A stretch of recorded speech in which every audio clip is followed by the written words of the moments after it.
In today's episode. Sure, I can hang around and help / __/. Paperwork miasma. You want a ticket? Fine. You get a ticket. So let's get started. Sure, I can hang around and help / __/. Much like other posts, it's a story that was years ago and involves my foray into service management. I had been in my position at my location in a service management position, and was consistently rated as the highest competent manager by my associates and had the highest client survey rating. Fact is, I just don't believe in treating coworkers like shit even if they're a slave laborer, and when they need help, I'll help them, and if it's not right away, they know I'm doing so when I can. During my last year with the company, I received my annual service review, and frankly, I know it means nothing, and I'm fully aware that no one ever gets a perfect score because that'd indicate you know everything and are unteachable, so who could truly be that, right? Anyways, a mandatory part of finalizing the review process is signing off. My location's manager tells me to sign my review as she leaves to go home early to indicate that I've reviewed it, and I can close the door to simply lock it. This is very normal and nothing anyone thinks about as far as the process, as we all do this. I go ahead inside and do it, but notice she left the screen on, and I see my name on it for a quick second. I sign my name really quick but decide to take a quick peek. The darn thing is that the monitor in her office is made to auto-lock after 5 minutes of no activity, and she must have assumed that it locked already or forgotten that to log off. I go in my review and see my scores and see my position is still the same. I do notice, however, that the keywords aggregated most commonly from my coworkers, such as great team player to mentor and assists with passion, is contrasted with her summary of me at this location, which is normally kept private and privy to her and our regional manager's eyes, as generally a big loner and doesn't communicate with others on the team and tends to ignore pleas and requests for assistance. Needs to really place others before himself. Now I'm generally both pissed and surprised at this point and decide to simply walk out and think about what was stated. The next day I show up for work and get asked to meet her in the office. According to the same boss lady mentioned above, my distinctive positive scores and praise by my coworkers and peers have earned me the right to a promotion and begins to offer me the position immediately below her. Now I don't know what really went in on my head, but I blurt out something to the effect of, "Yeah, I can't, I'm actually leaving the company in 2 months." Far from the truth, but I suppose I was under the impression of my review still, and make this giant lie to basically force myself to leave and just say *ck it to myself. She's shocked and asks why I never told her I was job hunting, to which I reply, "Well, I was leaving in a few months when contracted, so I didn't want to say anything yet until you were settled in." She's shocked, I'm not, and she leaves for the day with mixed emotions. I have to set in stone which exact date I leave, and I do. It also turns out to be our inventory period, and I intentionally set my last date to the day after our inventory so I can help out my friends. During this time I get 3x goodbye parties and meet the 2 folks who will replace me in my duties. Yes, they literally set themselves to hire *2 people to do my job. I tell them there's no hard feelings and such. Honestly, I wish them luck and advise them best as I can, because I know no one will take the time to teach them, and I kind of pity them for that. On my official last day, the bossy lady has to work a day she never worked ever in her entire 10 years with the company, because that is my final day. In her agitation, she says to come in next week and she'll make sure I'm paid, and to hand in my company provided items. You see, the problem is I can only hand them into her, and her purpose of being there was to ensure that at the end of the day she gets it, and everything goes smoothly. So the malicious compliance follows. I ask when a good time is for her to receive them, and she says whenever, and I'll pay you for the trip, and I go okay. I honestly didn't think of anything much and frankly thought this was the end of it anyways as far as our work relationship goes. So I come in 10 days later and say hi to everyone and bring donuts. I ask for the boss lady and get annoyed to learn she isn't there, and have to hand it to my replacement as was her instruction to him. He takes it and gives me a receipt, but I mention that she said to pay me for my travel, to which he states that he was made aware of that. He puts in my former time card slot a pay request for time traveled for me and I leave. A full 2 months later I'm talking to my friend and he casually mentions how they're still purging my info from the system. We laugh about this and I ask which system am I still on, and he replies the attendance system. I pause, then burst out laughing and ask why she's so freaked out by that. According to my friend, the problem was my last week was the end of the new period and why our inventory was shifted this year to correspond to it. But because my travel time was added to a new period, it made me automatically eligible for that quarter's bonus, and because my bonus is based on merit and position, it would be the second highest in the location.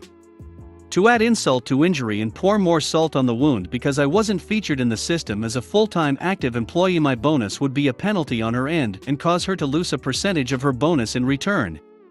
Sure enough, at the end of the period where I came in and dropped off my items for submission, I get my check for my bonus.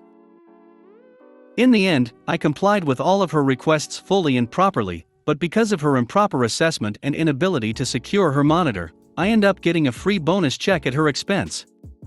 I also ended up finding another job 2 weeks before I was slated to leave that was far less stressful, where I'd be assigned a full workday to finish tasks that I'd have 3 hours to finish in my prior job. None of this was ever planned, and it honestly felt amazing to discover one of the few times my gut instinct worked out. Paperwork miasma.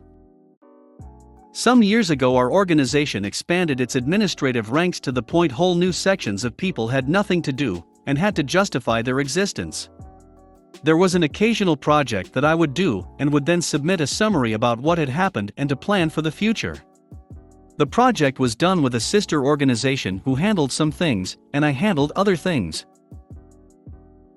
Well, some newly formed unit with little to do demanded that we duplicate a function that our sister organization would handle. It was not only a waste of time, but if we got a different result for whatever reason, it would destroy the project. The sister org was far more professional and thorough at this part of the project, and we could not hope to match their capability. But this was a power grab by grasping climbers with little to do, so they shoved it down my throat. I apologized to the sister org and we devised a plan to work around it so that the power grabbers would get what they wanted and we wouldn't destroy 2 years of work. I took what the sister org gave me and wrote it up in our verbiage, sending the power grabbers a concise 12-page summary. Oh, I got dressed down for not giving them everything, and the sister org needed to know that we would be doing this from here on in. I said, okay, you're getting everything. I cut and pasted 2 years worth of emails, reports, inane things like buying food or pens, and summaries of just saying hi to the people in the sister org, and smashed it together in 174 pages of drivel. I took out paragraph headers and crammed meaningless charts onto pages. I created several 2 to 3 page run-on sentences. I printed it out, clamped it together, and sent it to them. A few days went by and I heard nothing, so I started calling and emailing them with things like, I haven't heard back from you about sending you everything. I'd like to hear your thoughts about page 118 line 37 and page 93 line 18. Let me know as soon as possible so we can input your ideas into the project. I did this several times a day for 2 weeks and never heard back from them, and they did not demand everything the following year, nor did they continue to push for us to take over that function, which we would have screwed up when we did other things well. You want a ticket? Fine. You get a ticket.